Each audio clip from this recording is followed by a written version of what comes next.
We're here. I know. I'm here. I'm doing my thing where I try and go to the page. So, like, if someone comments, I can see them. So I'm going to do that right now. There we go. Here we are. If I click on that. All right. We're here. We're live. We're going. Hi, everyone. Bonjour tout le monde. It's another Thursday. Happy Thursday. Bon jeudi. Jeudi. Bon jeudi, Jody. Jeudi. Bon jeudi. My name sounds like Thursday in French. It's amazing how I've made you perfectly bilingual with all of our years together. I can understand when you speak French. I just can't speak it very well myself. I know what you're saying usually. Alors, quand je parle tranquillement, pas vite, tu comprends tout ce que je dis. You're going to speak for the whole 30 minutes. No. No? Speaking was in there, but Didn't you say 30 minutes? I said when I speak slowly, not fast, you understand everything I said. No, I thought you said trente. Tranquillement, pas vite. What's Tranquillement is another way of saying slowly. Tranquillement, pas vite. I heard trente, like 30 minutes. Welcome to Learning French with Jody. All right, On Judy. I have some work to do. Anyway, okay. We missed last week, but we're back today. And we're going to talk about conflict in the workplace because, I mean, we don't all get along with everyone all the time. We don't. We get along all the time. We get along all the time. We never have conflict. And when we do have conflict, I follow all these steps. Try working with your husband at home every day and see how it works. Anyway, okay. Yeah, we're going to talk about conflict today. Okay, but we've worked in different levels of organizations and had different reporting structures and different peer situations, and there's probably a certain way you should go about resolving conflict with those around you in a way that's going to allow you to move forward and be productive. So, can we talk about the conflict? What thoughts do you have? Can we talk about the conflict you and I had at BMO Field when you split your pants? This was a very long time ago. Like, okay, I'm going to tell a quick story. Do you know how long ago this was? 14 years ago. It still sticks with me. So we were playing, it was during FIFA Under 20. We're playing soccer, Vince, Curtis, there was a bunch of us. Stop for a second. Yeah. I used to have to get there very early in the morning to load in the broadcast trucks. They would come at like 5 o'clock in the morning. So I would be at the field. So, and on a game day, you know, there's a lot that happens before the game. So I would be in like street clothes. We could wear street clothes, right? I was okay with that. And then at event time, I changed into a suit and I was on the floor for the event. Well, sometimes in the day, there was like a lull in activities. Things had happened. So we were kicking a soccer ball around on the field, me and some of the other co-workers. Carry on. Anyways, we're kicking this soccer ball around and we're waiting for suppliers. You weren't kicking the soccer ball I was down on you the field with you guys. No, you weren't. Yes, I was. You don't remember. You're the one losing your memory through the years. So anyways, a supplier comes to the gate, or someone from FIFA, we're assuming, and I say to Jo, because it's her event, can you go let the gentleman at the gate? Said, you were up at the gate yelling to me down on the field. Anyways, can you come help the gentleman at the gate? And she's like, no. And I'm like, I think I said like, I can't right now. Could Jo, you meet him? Jones, I really need you to come up and see this person at the gate. I can't. Well, she was playing soccer and kicked and split her pants, but I didn't know that. And so we had conflict at that moment because I was viewing her as being very insubordinate to the general manager of the stadium. And she was viewing me as saying, what an inconsiderate jerk. I can't go up there. I just split my pants playing soccer. I lifted my leg up to trap the soccer ball and I was wearing like cargo pants and it just split right up the whole back. So then I had to like wrap another shirt around my waist and go get the TFC equipment manager gave me a kit, shorts and a shorts to wear.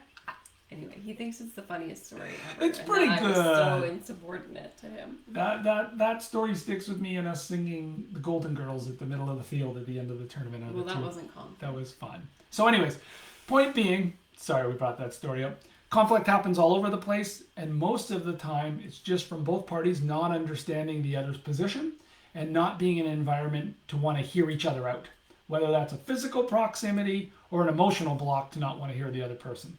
And so when I go into organizations and I train on conflict management, I go through these 9 key steps to get all that stuff out of the way. So let's talk a little bit about that today. 9 steps? 9 steps. We only have a half an hour, but it's actually accomplished in a 2-hour course, just to be clear. But there's 9 key steps. and I train a couple of behaviors and do some exercises. Is this for each of them. between like employee to employee, like peer to peer, or boss to employee? Great question. It's like we planned it. We don't plan anything actually. Well, no, we do plan. We don't plan these. No. Well, I guess we do plan what we're going to talk about, but then you're right. We do kind of go with experiences and stories. Having said that, this is designed, the course is designed for managers who have teams reporting into them and helping them manage conflict with their team members or conflict between team members. But quite frankly, everything we're going to talk about, anyone can use in any life situation or in any work situation with a peer or their boss and take ownership in managing the conflict. Okay. So, where do we start? Well, let's say you've got. Can we go scenario by scenario, and Sure. then you can insert your steps, or you want to go through your steps? Well, let's go with your flow here, and then I'll see it. I'll be pretty literal about. Okay. the Well, steps let's as say I you've talk got. about Let's say you've got a peer in the workplace, and you just have like totally different approaches to things. Like you're pretty efficient, organized, direct, and you're dealing with someone who's a little bit more aloof and unorganized, and you're frustrated with them because they're not giving you what you need in a timely manner. Let's say they don't respond to emails timely. They don't, get you something back that you need to move forward in a timely manner, and you're feeling frustrated. How do you approach a situation like that, where, I don't know, you don't want to offend them, but you need to get them to pick up the pace? Yeah, I mean, that's great. Let's use that example as a platform for the 9 steps. I'll start with you. The very first step that isn't even anything you say or a behavior is where you have the conversation. Mm-hmm. So you've got to create a safe environment for that transparency. So if you come to talk to me about that and you take me to task, and I'm the aloof one for a moment, let's assume, and you do that in the lunchroom around a bunch of people, how do you think I'm going to feel? Attacked. Yeah, and I'm going to get on the defensive. Mm-hmm. So are we going to have any chance of solving the conflict versus escalating the conflict? Probably not, right? Mm-hmm. So the first thing I always talk about is creating that safe environment for transparency. So think about that if your peers, you want to create a little bit of a neutral site. It may be, hey, let's step outside the office and grab a coffee. Mm-hmm. Or it may be, let's go into, we've got some benches outside the corporate office around the side of the building. Let's go have a chat there. Mm-hmm. But you want to take that into a neutral site that isn't my office or your office. If I'm a leader, think about that if I'm having conflict with an employee and I invite them into my office. My goal is to resolve the conflict, but what does that say right away? Yeah, it's your turf. It's my turf. I'm the boss. Yeah. So this is going to go my way. And conflicts don't get resolved when someone has the upper hand in the conflict. That's where they get stuck. So you got to create that neutrality. So the first step I always tell everyone is find a neutral spot so you can have that safe environment so both parties can be transparent. I'm not worried about what anyone's saying. I'm not feeling that power push because I'm in your office and you're my boss. I'm physically in a space where I might feel a little safer to speak my mind. Because again, you're trying to resolve the conflict. And if the parties can't speak their mind, the conflict may end with someone saying, yeah, I got you, but it's not resolved and it just shows up again. So we start there. Okay. Then, let's assume that same scenario. The first thing we want to talk about are what are those rules of engagement? Because when we get into a conflict, I train this stuff, but I don't practice it well enough at home. I really don't. Because I know she's looking at me going, but you don't do that. But anyways, let's assume for a moment you and I are having conflict about, I don't know, what we're going to do, what's coming up on the weekend and what our plans are. And we're really getting at each other because we disagree on what we should be doing. If we don't create rules of engagement, that conflict will continue. So that would look like, hey, Jodes, here's what we need to do. Listen, I know we're not on the same page. If I promise to hear you out, will you hear me out? Right. Can we start there? Mm-hmm. And what's the best way to do that? Do you want to go first or do you want me to go first? Do you want to take a break? Should we agree that we're not going to interrupt the other person and let them get it all out? Or do we want to ask questions as we're having this debate to really find out what's going on? That is what I call, the rules of engagement. It's like, I am not going to step on your toes as you're speaking. I'm going to respect that. Or conversely, I'm not going to challenge any of your thoughts till you're done and I'm done, and we can identify the gaps between the two of us. So you want to create those rules of engagement. So when you're an example, we'd find a nice neutral zone, and I'd be saying, okay, Jodes, how do you feel if you go first? Great. Right? And how about I shut up? Are you okay if I take some notes? Because I really want to understand what's bothering you about my performance at work and what the way I work compared to what you want to do. But what I'd ask is you do the same for me. Right? And so as a leader, that's easier to create those rules of engagement. And as a peer, you have to have maturity and understanding with one another to really want to do well. So this is normally, again, trained with a leader mediating two people in a conflict or with a direct conflict with an employee. Okay. Okay? Mm-hmm. I guess you want me to go to the next step. I guess so. Yeah, I'm kidding. So what I want to do is I want to create buy-in to active listening and the goal of resolving. So, in the sales training, I talk about overcoming objections and saying, so I want to hear what's wrong. And if I can solve this, you'd be willing to move forward. And that's how we set up the dialogue. It's the same thing with conflict resolution. So you're talking about saying like, hey, I want to make sure you hear me, but I want to promise you that I'm going to do the same. Because our goal at the end of the day is to overcome this conflict, and I'm not sure we can if we don't hear each other out properly. And so what I'm trying to do is get your buy-in that you're going to listen to me, and I demonstrate that to you by letting you go first, and I'll listen. Mm-hmm. And actions are bigger than words, right? So I could say, yeah, and I'm going to listen to you, but if I don't interrupt you, and I stop, and I listen to everything, and then I let you go, and then we talk about what's causing the conflict in the context of the resolution, we're off to a better start. Thoughts? Can I interrupt with a thought? I'm hoping. What if the person you want to engage with won't acknowledge that there's a conflict? Okay, can you give me an example? Like, I feel like, I don't know, I just feel like some people would avoid conflict at all costs, and therefore they would say they don't believe that there's a problem, and they don't want to engage in the dialogue. Ah, okay, so you're saying that I come along and I'm like, hey, Jones, things aren't working well between us, and I want to get past that. And you'd say, well, everything's fine, there's no need to talk about anything? No, I don't think we really need to, like, talk it out. I'm fine. Oh, I'm glad you're okay. Can I explain to you how I'm feeling and why I feel this way? Then if you don't feel the same way, let me just clarify what's bothering me, and maybe I'm on the wrong page, and that's okay, and we can move forward. So I still need to validate the conflict that I'm seeing, and the best way to do that is say, okay, I'm comfortable that you feel there isn't a conflict. I need to explain to you why I believe there is one. Because again, what I'll talk about in a couple steps here is if you don't get it out, it just festers, and it just shows up differently. And so again, you got to start with, let's go to a safe environment. Let's agree how we're going to communicate. Let's agree that we're not going to interrupt each other. Let's also agree that we're really going to listen to one another with the goal of this. Like, I want to leave this meeting that you and I are on the same page, because I think you're brilliant at what you do. And I think we could do some great work together, but clearly there's something getting in a way where we're not working well together. And I want to get us there because I want to see us both be successful, and I want the team to be, that's the resolution on the other end. And to do that, we really got to listen to each other. Okay?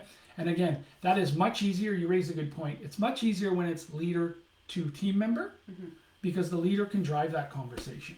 So, right, but peer to peer, I just feel like there's some people who will avoid conflict at all costs. Like they just don't want to have the conversation, and usually it's because they don't want to acknowledge that there's things they can do better or improve on. They just want to keep going the way they like to do things. Right? So here's where the full circle happens. So again, I give you not in the training, literally, but the guidance I give you is just say to the individual, oh, I'm glad you're feeling that way. Maybe if we talked a little bit, I could get on the same page too. And would you grant me that opportunity and just hear me out? And then if the employee is really shutting down and saying, I don't want to talk to you about it, like I'm fine, then that's where you're going to go to your manager and say, like, they don't feel this way, but it's impacting my work. Can you help mediate between the two of us so we can get on the same page? And then the manager's going back into these steps and taking them through the conflict management point. So once you've got that buy-in to active listening and the goal to resolve, this is the part where you barf it all out and embrace it and get it out. So we need to get into an environment where I'm like, Jodes, if we're going to do this, tell me what's bugging you. And you have to have the confidence to put it on the table. And if we've done the previous steps that says we're in a safe environment, I'm going to hear you out, here are the rules of engagement, it is now really important that you just get it on the table and don't hold anything back. Why? Why do you think that would be important? Well, and I'm the kind of person who would, but I feel like there's lots of people who censor their thoughts in a corporate environment because they're worried about how it's going to come across or how could it affect their career or progression or things like that if they're causing a stink about something. Right. what people also do is they go in like increments. They test the waters. Mm-hmm. Okay, well, yeah, we have a conflict and it's because of this, Mm-hmm. but really it's because of this and this, and I don't want to tell you yet because I Right. don't feel safe to tell you that. Mm-hmm.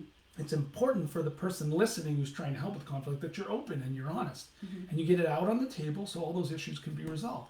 Because here's what it festers, and it comes back, and the relationship doesn't improve. So it's important, as a leader in this conversation with your team member, it's important that you're very deliberate with this and you explain the context. Listen, I'm probably going to tell you some things that you might not want to hear, and that's okay. I'm prepared to hear them from you as well. My promise is I'm not attacking you. It's to make things better, and I think I'm being respectful to you, getting it all on the table so we can move past these issues because I really think we can do great work together. Mm-hmm. So are you prepared to hear that? Mm-hmm. And then the listener, if the leader goes first, the listener will go, okay, it's my turn now. Mm-hmm. And okay, they were open, honest. They didn't attack me, but they put it on the table. Now I'm going to go. We only build trust by seeing the behavior performed by the person we're dealing with, right? We will mirror what we see. And if we sense we can't tell them all three things that are bothering us because their body language is negative and they only told us one thing, well, then we're going to replicate that. Mm-hmm. And so leadership has to step up and say, I'm going to tell you the things that are bothering me that I think will move us past this so we can work together. Then employees will open up further. Right. Make sense? Mm-hmm. Cool. How are we doing for time? I'm on my checklist here. 60 minutes. Okay. Similar to everything I do in the sales training, the leadership training, the power of paraphrasing. Mm-hmm. Right? So paraphrasing for clarity is going to build Right. confidence. If I'm understanding you correctly, here's what you're saying. Yeah, Jodes, if I'm hearing you right, you think I'm a little aloof and I'm not as organized as you are. Did I hear that right? Mm-hmm. Right now, I know what to deal with to help us get past this conflict because I'm very clear. That's my value. Your value is, okay, the guy cares, he's listening. Mm-hmm. I'll give him a chance. We'll see where this goes. It also provides that safety net that says, because I paraphrased, actually, Mark, there's one more thing that's really bothering me Right. that I haven't told you yet, and it's really this. So paraphrasing for clarity creates that alignment, and now the focus, because what we've done, if you think about inquiry versus advocacy, all we've really done is a lot of inquiry Mm-hmm. and a little bit of advocacy of what the problem is, but now we need to start to inquire and advocate in relation to the solution. Mm-hmm. So created the safe environment, agreed on the rules of engagement so we don't get too defensive. We agree we're working towards a resolution. We paraphrase back what each of us heard from the other person. And now that's our starting point for the conflict to start to resolve. We've identified it, we've got it out, we've barfed it all out, and now we agree that these are the things holding us back. You will be shocked at the sense of relief you even get from just getting halfway through the process. Mm-hmm. Okay, I was able to tell Mark where he's really bothering me. Mm-hmm. Like I was really nervous. Like how do I tell the guy I think he's aloof and he's not as organized as I am? Mm-hmm. And he's my boss as an example, or he reports into me. I like everything else he does. He's producing. Heaven forbid I upset him and he quits. The quicker we can get there, you're like, oh, it's off my chest. Mm-hmm. And oh, wait, I've got something I can work on too. I also feel like the paraphrasing gives you an opportunity to, like, your wheels can be spinning in your own head when you're paraphrasing back around, like, okay, here, now I'm fully understanding what they're saying, and it gives you an opportunity to create your response. Like, I would say in this case, it's like, okay, maybe Can I interrupt you there just for a second? I'm not done my thought, but okay. Well, just a word of caution, don't, and maybe you're not saying this, but I'll just, like, you don't want to start formulating your response while you're paraphrasing. Right. It may be natural that you're starting to think about, if I heard Naturally, them, for me, I feel like I would be saying, if I'm hearing you correctly, you know, you didn't realize there was an issue in the length of time that it's taking you to respond to my email. So in my mind, I'm going, okay, well, maybe when I send her an email, I need to say, could you respond by tomorrow at noon? Yes, so Like, that's set the okay. boundaries on your expectations. We're getting there, and there's deliberate steps before we get there.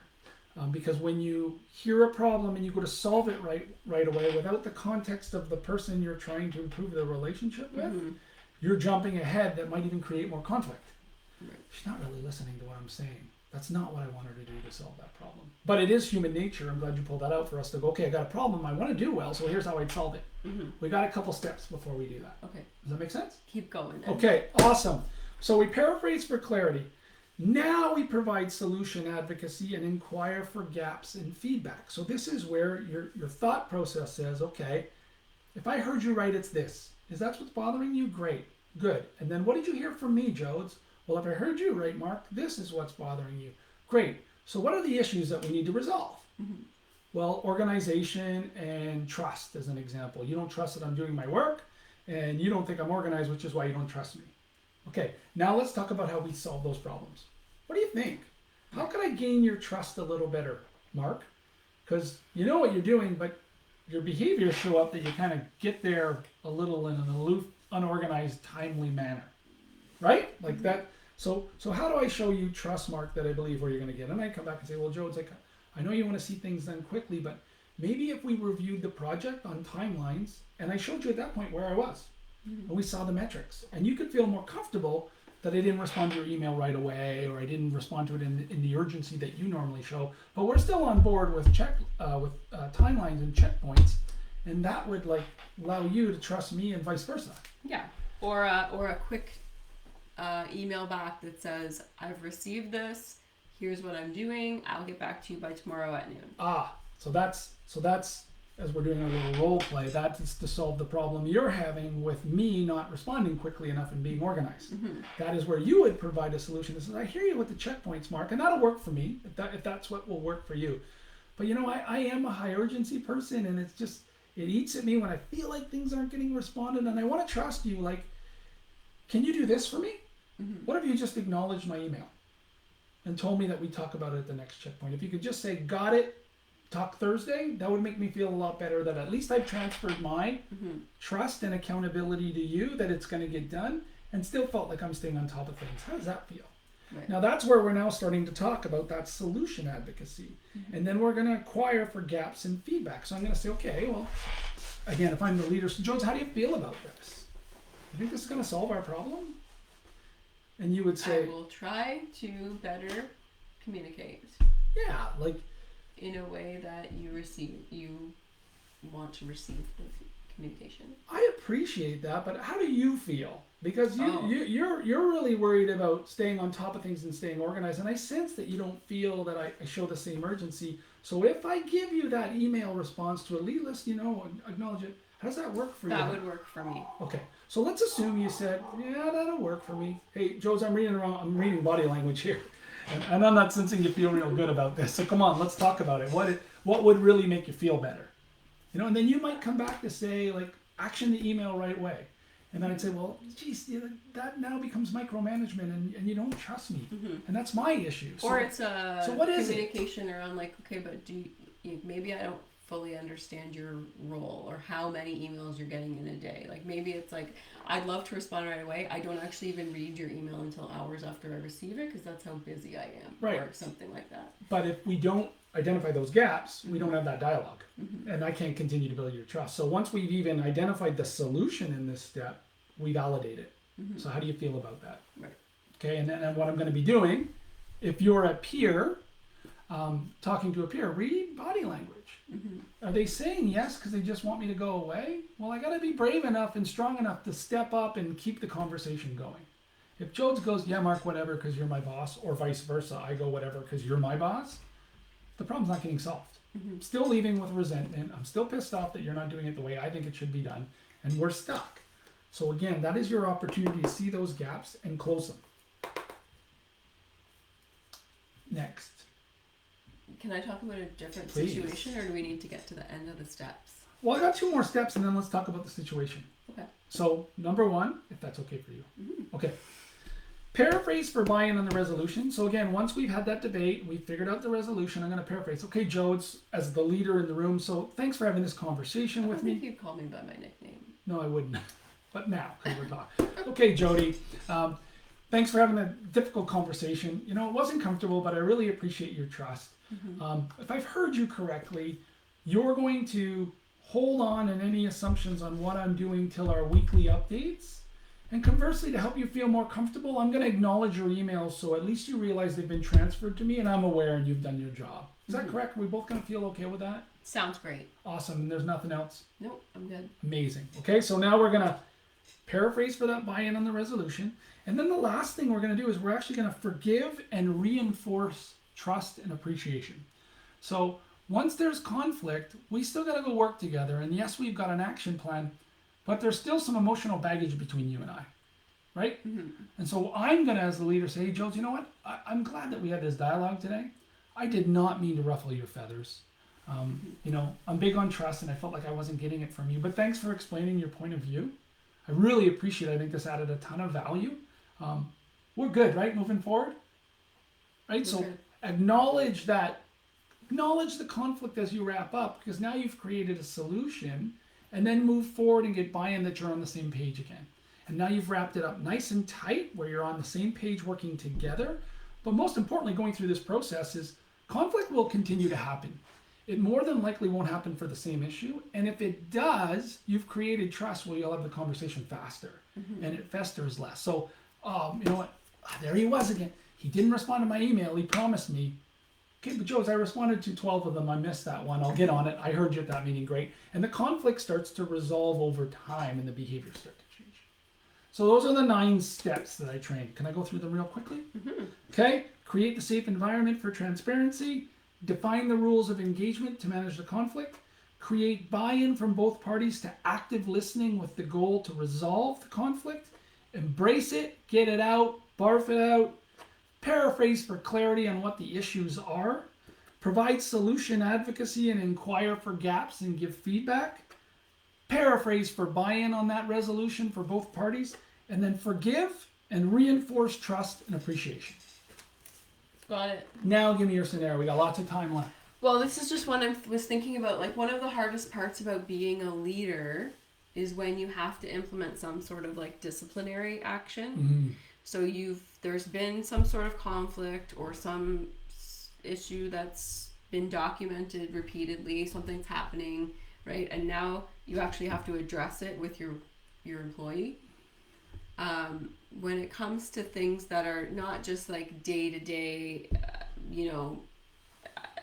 something someone's doing you don't like, but if it's actually like something that they should not be doing in their role, and it's been documented, and now you have to have the conversation to issue out whatever your company's policy is. Maybe you have to issue a warning of some sort. People hate having those conversations. Yeah. Right? That's why they'll document and say they're building a file, but then, it takes a lot to have them actually address it. Does the steps change at all, or does the situation change at all when it's more of a disciplinary action than just I want to work better together action? Yeah, well, because when you get to the disciplinary action, you've gone through one-on-one coaching to try and resolve the issue. You've gone through conflict resolution to try and resolve the issue, and now it is no longer a two-way street conversation. When you get into performance management versus performance development or conflict resolution, you're at a stage now where you're being transparent with the employee that the behavior needs to change. And this isn't a two-way dialogue. These are my expectations, and here's the next level of discipline that's going to be allocated if you don't change your behavior. Now, what you always want to do is you want to offer the support. Is there anything I can do to help you correct the behavior? You're there for. But it's not a debate about whether you're right and I'm wrong anymore. It's a debate of, hey, we've talked about this and this deficient behavior. It's been creating conflict. We try to talk about getting rid of the conflict, but you're still showing up. And if that behavior doesn't change, I might have to let you go. That is a different conversation and a different process. But that conversation, first of all, probably driven more by HR. I fired people that I have literally wanted to barf before I did it. Because I knew they were tremendous people. And as a boss, you never get used to sending someone home without a paycheck. And if you do, you're an asshole. Sorry, and I'm not telling you firing people isn't part of the job, but it's supposed to be the last step. And so where I get is, even when I've had to let people go, which kills you, the one thing I've always been confident in having the conversation is I've done all the work before it got there. Right. I do the one-on-one. You try to resolve the conflict. I do the one-on-ones. I have the open and honest conversation. I manage the conflict management. And what you eventually get to is someone who just does not agree with where the company's going or where you're going as a leader, and ultimately can't align. And that's okay. But also and you're probably setting them, isn't surprised by the conversation because you've had all that lead up dialogue. and I wouldn't say, sometimes people are still surprised because although they know it's potentially an outcoming option, the thought process is, yeah, but will they do it? Like, Right. will they do it? Is it really the time? Right. But where I'm going with that is, it sucks. It's terrible. No one wants to have that dialogue, especially when it's that level of severity. Like, you're losing your job because we've done the one-on-ones. It's been addressed. It's in your performance review.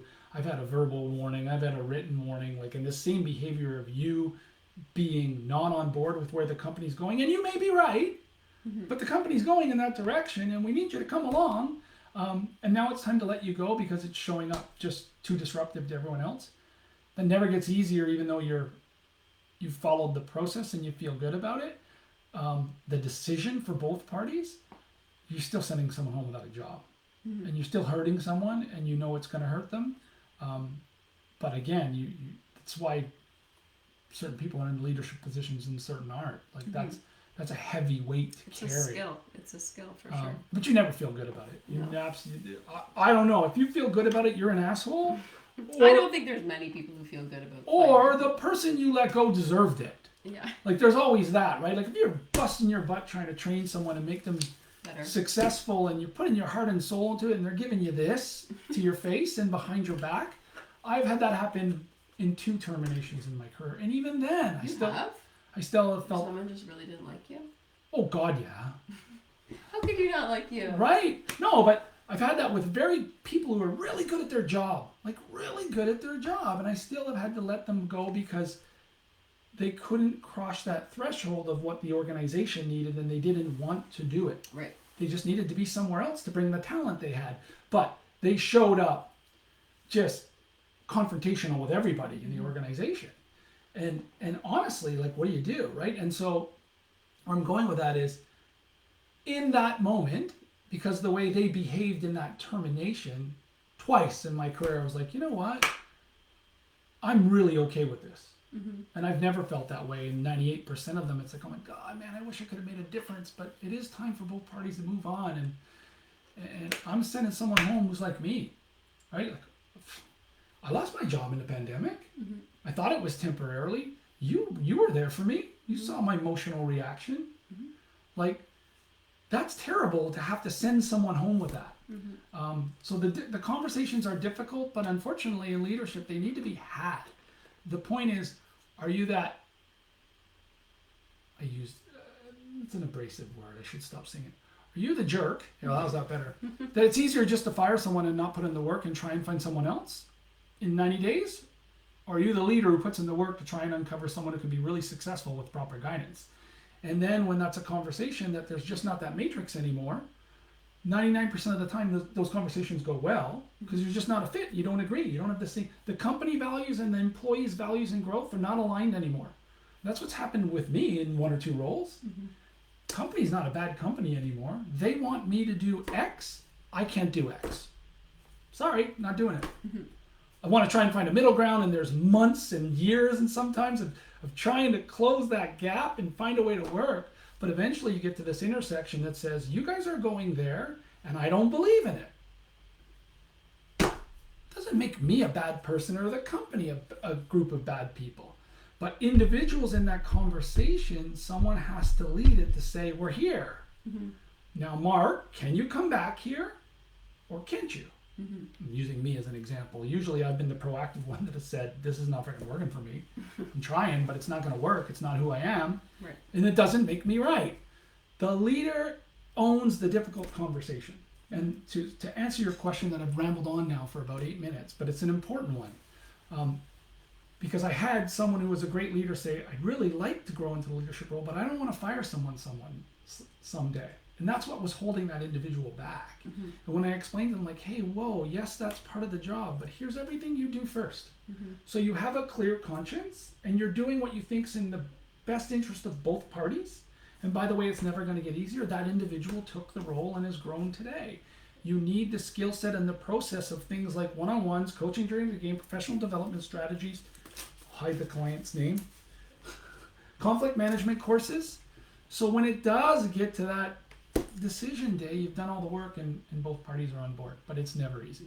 Well, Sorry. I think that's You touched on one for me there. That's the biggest sucks. thing that you push all the time, though, is that leaders aren't trained on how to have these conversations. No. Really. No, we do. We go to HR and we say, I want this person gone. Yeah. Sorry, I've heard it in boardrooms, Mm-hmm. no names. And HR goes, yeah, okay, we'll build a file. What? Since when? Like, yeah, I guess you're entitled when it's your company to do that. But think of the talent you may be losing. Mm-hmm. And if you train your leaders to address conflict in a constructive way like this, right? Then there's going to be termination. As part of the overall leadership training experience, it's going to be something else in their toolbox that they can use to have a difficult conversation. Have a difficult conversation, but ultimately retain staff and make it a more productive workplace because everyone knows how to communicate with each other. Yeah, and the thing, like, you know, I get standoffish and I get on my soapbox about this stuff, and we're going more than 30 minutes this week. And we didn't plan this. But the thing that sometimes servant leadership gets a knock about, that I've talked about in the past, is they think it's huggy and there's no accountability. Mm-hmm. Absolutely not. My process is friggin' drilled down, right? Like, I've got measurables, KPIs, rolling up to the P&L, including employee churn, and I can measure every little action we take when we train a behavior. That's the accountability in servant leadership. The difference is I trust that my people are going to want to do it. Right. And I trust that my work as a leader is to set them up for success and give them the tools and skills and the environment to ask for that support so they can be successful. But do you think all of that is in the context of, well, if we lose money, we lose money. Let's just be a great place to work. Mm-hmm. Absolutely not. You can do 3 things really well if you're a great leader. You can drive business results by driving great people and developing their careers while creating great mental health in your workplace. This whole workplace culture is gotten so misinterpreted over the years. Workplace culture became about, oh, do we do an extra week of vacation? Do we buy everybody drinks? Do we get a slide? Do we get a limo bus and get everybody drunk and have a good time? Or do we invest in leadership so when they come to work, they actually are learning, growing, and liking being here, and they're held accountable to their roles, and so is the leader helping them be successful to hit those results? That's what servant leadership is. That's what employee culture is. It's not, are they nice to me, and like, do I hang with cool people? That's all important. But I'm a professional and my career needs to grow and I need to feel like I'm having an impact. And with all of that in the training does come, I tell businesses all the time, this has got to be good for your bottom line. Mm-hmm. If it's not good for your bottom line, then we're not accomplishing one of those 3 things. And why would you engage me? Why would you engage anyone if it's not helping your business results? Mm-hmm. The problem is the easiest way to get business results sometimes is the most destructive way in the long term, which is not doing any of this stuff. It's burn and churn. That catches up to you, man. I promise. Anyways, I'm done. Well, that's a lot for today on conflict management. If you popped in for a bit, go back to the beginning because Mark went through nine steps to go through. And yeah, it's part of, overall being a great leader. Learning how to address conflict in the workplace. Yeah, I think it's the behaviors that can create the environment for people to be successful. Are you great as an individual? Depends on your belief in these things and how much you're willing to practice them, right? It's like the sales training that I bring into organizations. Mm-hmm. Most of the organizations break records. Some don't. Mm-hmm. Because I go in and I train the behaviors. You got to be willing to take it. You got to do the work. You got to be able to sit there and say, okay, it's not working right away, but I'm going to stick with it. And is it really worth researching this company before I pick up the phone and call them? Some companies do. Some companies don't. Mm-hmm. Alrighty then. That's it for this Thursday. I don't know if we'll be back next Thursday because it's March break and the kids are home, but we'll see. Peut-être la semaine prochaine, nous allons faire ça en français. Et on va faire pratiquer le français avec Jody le jeudi à tous les semaines. Didn't you say maybe next week we'll speak French? Yes. Yeah. Practice French with Jody on Thursdays, which in French is jeudi, jeudi. It's pretty close. Au revoir. Au revoir, mes amis. Au revoir. Salut tout le monde. Okay, how do we end this? Over there. There we go.